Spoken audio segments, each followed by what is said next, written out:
Hello दोस्तों, आप देख रहे हैं हॉरर हब, जहां हर कहानी में छुपा है एक राज और हर राज के पीछे होता है डर।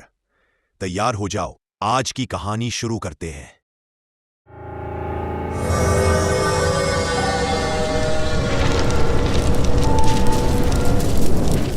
सुनसान कमरा और उसके कोने से सटी टूटी खटिया पर वरुण लेटा था, अपनी डूबती सांसों को संभाले। न जाने किस खौफनाक ख्वाब में डूबा था।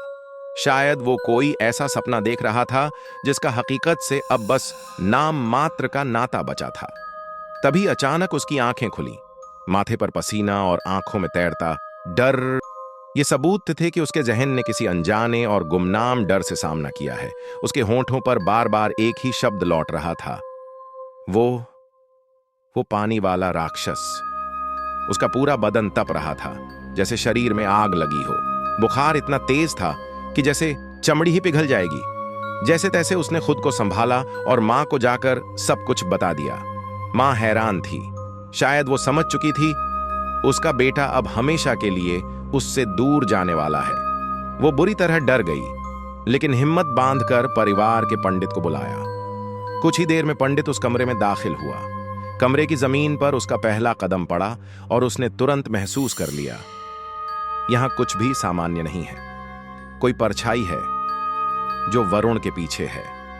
पंडित ने वरुण को अपने पास बिठाया और पूछा, कल रात तुम कहां थे? वरुण अब भी सदमे में था। एक खौफनाक सी आवाज उसके कानों में गूंज रही थी। पंडित ने सवाल दोहराया, कल रात तुम कहां गए थे?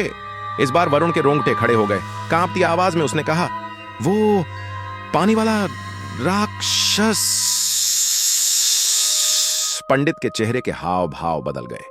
उसने कुछ ऐसा सुन लिया था जो शायद नहीं सुनना चाहिए था। पंडित ने पूछा, क्या तुमने सच में उसे देखा?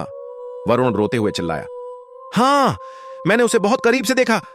अब पंडित ने हर एक बात तफसील से पूछनी शुरू की।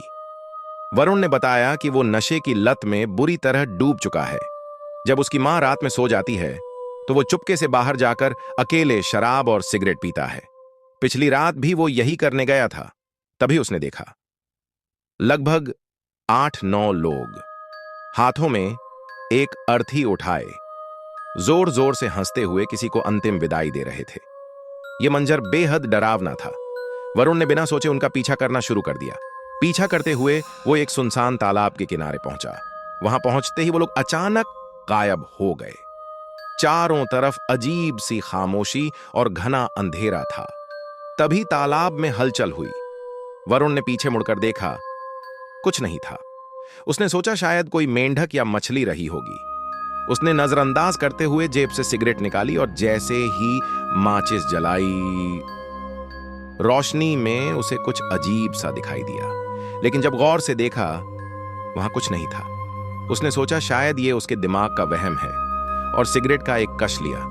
तभी उसने देखा सामने एक परछाई खड़ी थी। उसकी आंखें नीली और चमकदार थीं।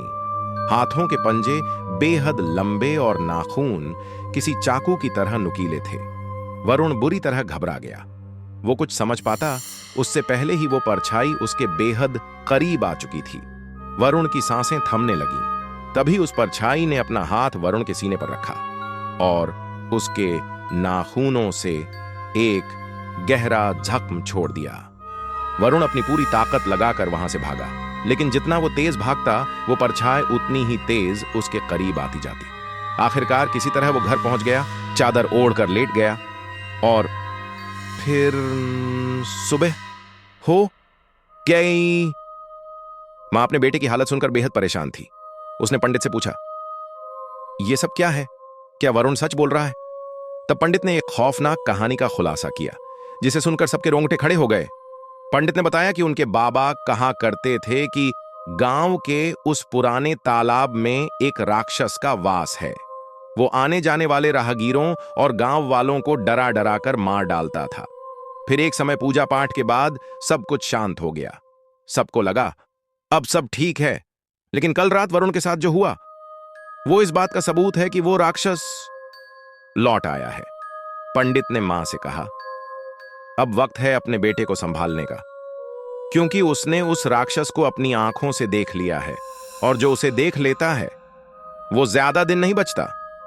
कुछ दिन तक सब कुछ ठीक रहा, लेकिन फिर एक सुबह उसी तालाब के किनारे वरुण की लाश तैरती हुई मिली। वो वहां कैसे पहुंचा? उसे वहां किसने पहुंचाया? ये सवाल आज भी बस सवाल ही हैं, और शायद इनका जवाब कभी किसी को ना मिले।